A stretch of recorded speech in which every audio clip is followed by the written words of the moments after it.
নমস্কার বন্ধুরা, কুকুর শিখা রান্নাঘরে সকলকে স্বাগত। আজ এই গরমের দুপুরে সবাই বেশ তৃপ্তি করে খাবে এমন একটি রেসিপি নিয়ে চলে এসেছি। আজ রান্না করব ঝিঙে আলু বড়ি দিয়ে পাতলা করে মাছের ঝোল, যা দিয়ে এই গরমের দুপুরবেলা সবাই বেশ তৃপ্তি করে খাবে আর খেতেও ভীষণ সুস্বাদু। তাই অবশ্যই এভাবে রান্না করে গরম ভাতের সাথে সার্ভ করুন, দেখবেন বাড়ির সবাই তৃপ্তি করে খাবে। তাহলে চলুন দেখে নেওয়া যাক রেসিপিটা। এখানে আমি ঝিঙে নিয়ে নিয়েছি। এবার ঝিঙেটাকে আমি পিলার দিয়ে ঝিঙের গায়ের খোসাটাকে আমি ছাড়িয়ে নিচ্ছি। তবে আপনাদের যদি বটি দিয়ে সুবিধা হয়, আপনারা বটি দিয়ে ঝিঙের গায়ের খোসাগুলোকে ছাড়িয়ে নেবেন। এখানে ঝিঙে আর আলুর পরিমাণটা আমি আমার মতো করে নিয়েছি, আপনারা চাইলে কম বা বেশি করে নিতে পারবেন। সমস্ত ঝিঙেটা আমি লম্বা লম্বা করে কেটে দুভাগ করে নিয়ে মোটামুটি 4 ফালি করে কেটে নিয়েছি। এরপর আমি দুটো আলু নিয়ে নিয়েছি মাঝারি সাইজে। এবার আলুগুলোকে দেখুন 3 টুকরো করে, মোট 6 টুকরো করে আমি আলুগুলোকে কেটে নিয়েছি। এবার দেখুন আমি এখানে ঝিঙে কেটে লম্বা লম্বা কেটে নিয়ে নিলাম, আলু কেটে নিয়েছি, আর এখানে কিছু বড়ি নিয়ে নিয়েছি, আর এখানে আমি 4 পিস মতো মৃগেল মাছ নিয়ে নিয়েছি। তবে আপনারা চাইলে যে কোনো মাছ দিয়ে, রুই কাতলা যে কোনো বড় মাছ দিয়ে করতে পারবেন। এরপর আমি মাছটাকে একটা বাটিতে নিয়ে নিয়েছি, তারপর লবণ হলুদ মাখাতে সুবিধা হবে। এবার তাতে আমি সামান্য লবণ আর একটু হলুদ দিয়ে খুব ভালো করে লবণ আর হলুদটা মাছের গায়ে মাখিয়ে নিচ্ছি।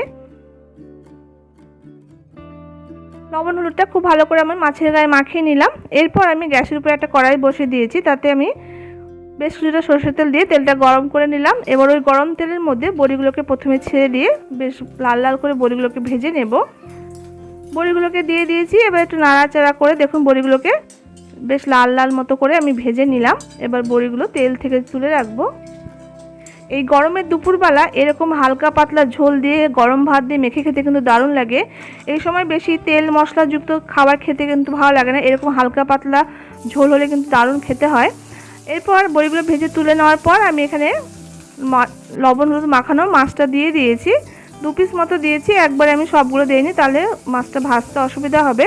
এরপর দেখুন এক পাশটা লাল হয়ে যাওয়ার পর আমি ওই দিকটাকে উল্টে দিয়ে বেশ দুপাশ আমি লাল লাল করে দেখুন ভেজে নিয়েছি। এরপর আমি মাছগুলোকে নামিয়ে রাখছি। এরপর পরের 2 পিস আমি ছেড়ে দিয়ে সেমভাবে আমি ভেজে নেব বেশ লাল লাল করে। পরের 2 পিস মাছও আমি দেখুন বেশ লাল লাল করে ভেজে তুলে নিলাম।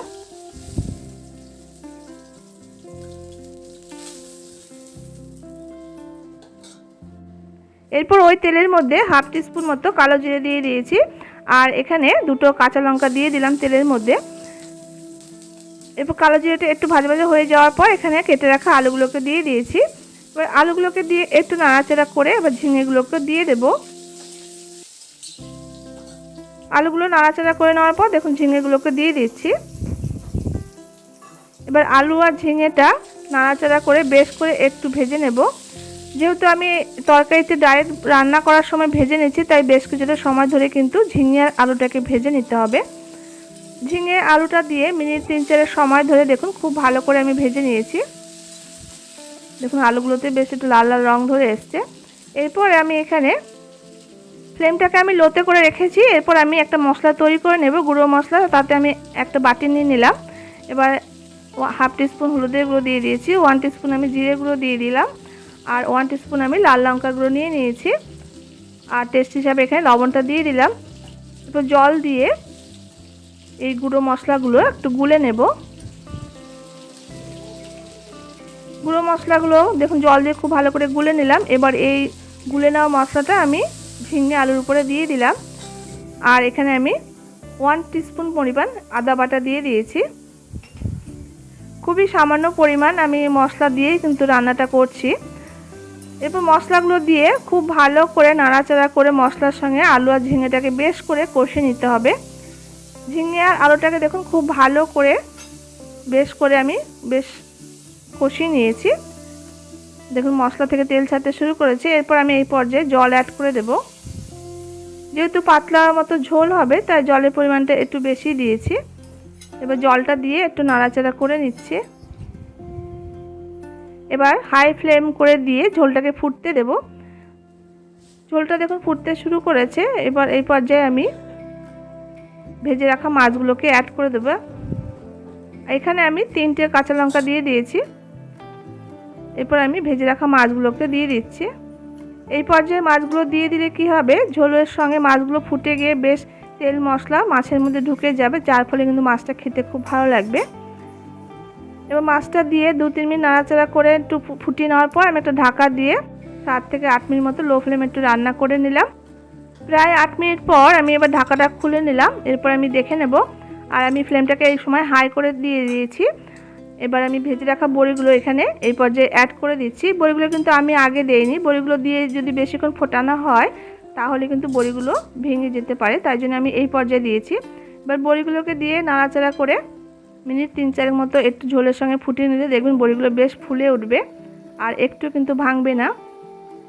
এরপর দেখুন মিনিট 3-4 ফোটানোর পর ঝোলটা দেখুন অনেকটা কমে গেছে।